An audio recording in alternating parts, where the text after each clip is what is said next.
This is Tim here from Your Six Studios. Today in this video, I'm going to show you how to fix if the Google Play Store is simply not working on your Android tablet for whatever reason.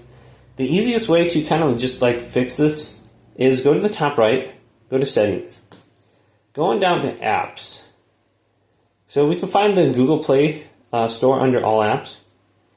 So it's just going down, Google Play. We should be able to find it under here. Here's the Google Play Store. There's two of them. I'm going to go to the top one.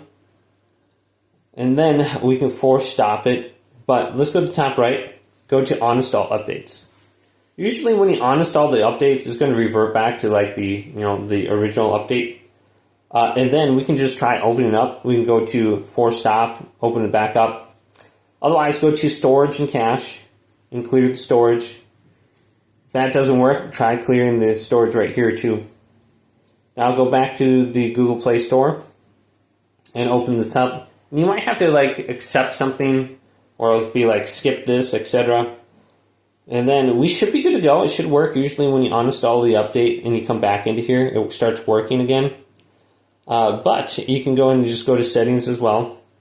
There should be an option under About for Update. So we can go to Update the Google Play Store right there. And then hopefully it works after that. But hopefully this video did indeed help you out. If it did, leave it a big thumbs up. And subscribe to my channel down below.